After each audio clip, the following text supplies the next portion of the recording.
Hi and welcome to the Buzz About Books, and joining me I have Stav Sherez with his book 11 Days.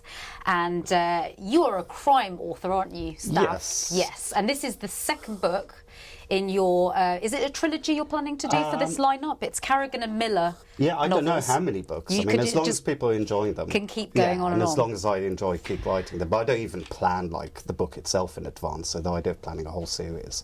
I think a congratulations is firstly in order because you thrashed Dan Brown's butt, didn't you? I did. For one day. For one day. You beat him. You're #1 on the Amazon charts, Yes. which is an amazing thing. Well done. Unbelievable, thank you. Well done, you. Yeah, That must have felt like an achievement. I know. I think they should print a belt with I beat Dan Brown for a day. Yeah. I think a lot of people will be cheering you on for that Yeah, one. you should be a special prize medal for that, I think.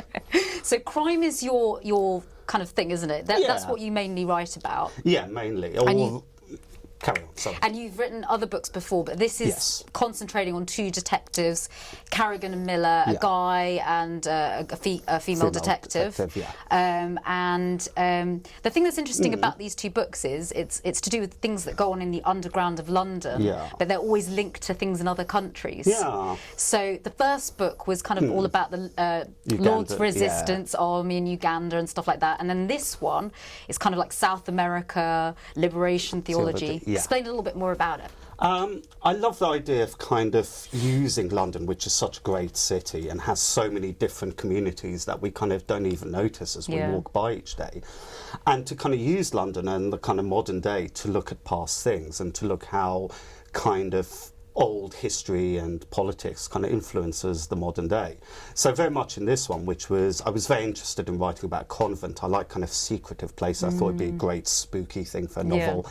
And it's very classic to have 10 dead nuns in a locked room and all that. But I wanted to do more than that. And I was kind of interested in ideas of how far we would go in breaking the law if we actually believed we were right. And I thought nuns would have the kind of strongest belief if they believed something was God's law, but perhaps not the state law. And in Peru in the 70s, you had all this liberation theology where nuns and priests suddenly went against government to help poor people who were being exploited. And so I just thought it was a really rich and kind of interesting thing to look at, and then to place these nuns who'd been in the 70s in those battles in London in a kind of salubrious square and see what happens to them. Now, it's interesting because all the things that you obviously write about are based on real things that happen in London and around the world. Very much so. How do you decide on what you're going to choose as your main themes for for a crime? How do you work that out? I don't decide. I get obsessed and then I can't leave it. I mean, literally, Really? if every time I've tried to research, I just doesn't do it, and then I'll read something and I'll start getting obsessed, and then I'll read a bit more, get a bit more obsessed, and then I know that's a novel because I can't stop thinking about it, because I spend a year and a half, 2 years writing the book, so I've got to be pretty obsessed by it to want to do all that research and everything. But yeah, normally it's just my kind of obsessions and stuff I read that then kind of bleed into the books. And you're so detailed with, how the detectives, investigate things.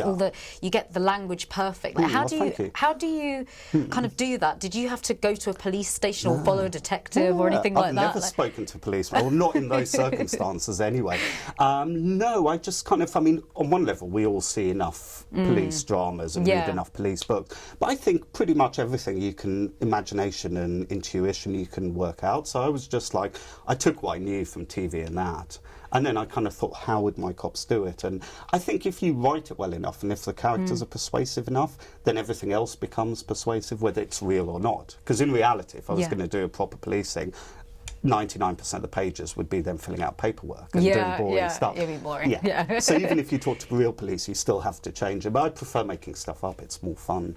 Yeah, I know you like making stuff up, because there's some seriously sick and twisted scenes in this, especially That's my PG book you're talking about. Seriously, there was one bit where I was actually cringing and I felt sick. I actually felt a bit sick. It was the torture, the descriptions of torture, because obviously, there's crimes that have taken place. But how do you write that? It's such, seriously, how do you get into that? And don't you have nightmares? I do. Afterwards? Quite often when I'm reading history, whether it's Lord's Resistance Army last book or the kind of things that happen to nuns in the dictatorships and that, it makes me really angry, as anyone would be when you see innocent people being tortured and dictatorship. Yeah. And in a way, that anger kind of fuels the writing. So obviously, it becomes mediated through the story. You don't just want to have a rant.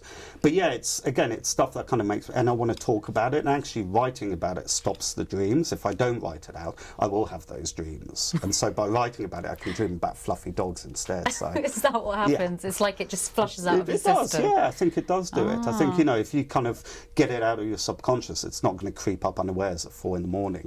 Oh no, you wouldn't want that, no, especially some of the stuff in here. Yeah, all the stuff in here. Yeah. I think we spoke earlier, and you said that you were a bit nervous about the book. Yeah. Why were you so nervous? It's so good. I know for the it's first. Seriously gripping. You. Yeah. I read this in one night. Oh, that's the best thing. I was like, I have to find out. Yeah.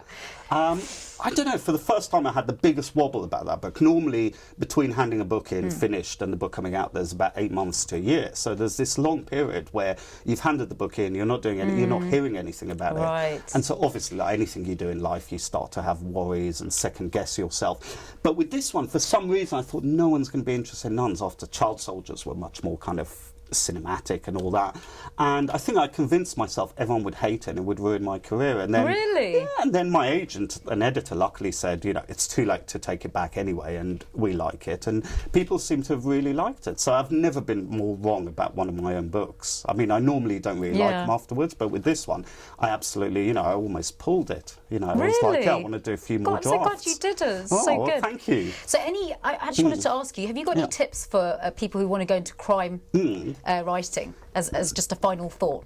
I think general tips are just write. You have to keep writing. Don't worry about what you write, how good it is, because I do 10 drafts per book. So, the thing that paralyses most first-time writers is trying to get it perfect first time. Yeah. My first drafts are awful. So are most published writers. It's all a matter of just keep writing, persistence, and a bit of luck, like everything else in life. And fantastic book, Stav. Well, honestly, so I'll be looking out for the next one. We'll have to get you back on. Thank you, Stav. Thank you, Simone. So that is 11 Days by Stav Sherez. Check out our YouTube channel and subscribe if you want to see more videos. We'll be publishing one every single week, so check it out.